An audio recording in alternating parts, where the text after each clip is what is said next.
চার দফা দাবি না মানায় আবারও অনির্দিষ্টকালের ধর্মঘটে চট্টগ্রাম বন্দর রক্ষা পরিষদ। এই মুহূর্তে বন্দর এলাকায় আছেন সহকর্মী ফেরদৌস লিপি। সরাসরি যাচ্ছি তার কাছে। লিপি,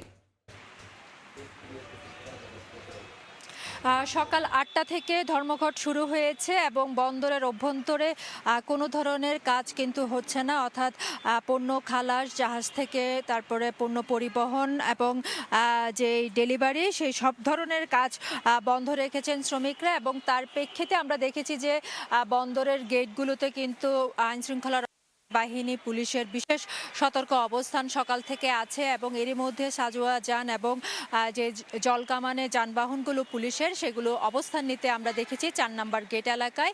আর এর মধ্যে যারা শ্রমিক নেতারা আছেন তারা তাদের অনেক শ্রমিককে ডিবি পরিচয়ে আটক করা হয়েছে এমন অভিযোগ একটা তারা করছেন। এবং আপনারা জানেন যে বৃহস্পতিবার নৌ উপদেষ্টার সাথে বৈঠকের পর গত 2 দিন অর্থাৎ শুক্রবার এবং শনিবার কিন্তু শ্রমিকরা তাদের যে ধর্মঘট সেটা স্থগিত রেখেছিলেন, কিন্তু গতকাল দুপুরে তারা দাবি করছেন যে সেই দাবি, নৌ উপদেষ্টার যে দাবি, সেটা কিন্তু আসলে কোনো ধরনের দৃশ্যমান অগ্রগতি না হওয়ায় তারা আবারও আজকে থেকে যে অনির্দিষ্টকালের ধর্মঘট সেটা ডাক দিয়েছেন। এবং এবারে ধর্মঘটে কিন্তু তারা শুধুমাত্র বন্দরের জেটিগুলো বা টার্মিনালগুলোতে কাজ বন্ধ রাখছেন সেটা না, তারা ঘোষণা দিয়েছেন যে বহির্নোঙরে যে জাহাজগুলো, সেই জাহাজগুলো থেকে পণ্য খালাসও তারা বন্ধ রাখবেন। আমরা ইতিমধ্যে খবর নিয়েছি বহির্নোঙরে যে জাহাজগুলো আছে সেখানে যে জাহাজগুলো থেকে পণ্য খালাস অনেকটা হয়ে গেছে এমন জাহাজের কাজ চলছে, কিন্তু নতুন করে যেসব জাহাজ আছে সেই জাহাজগুলো থেকে আসলে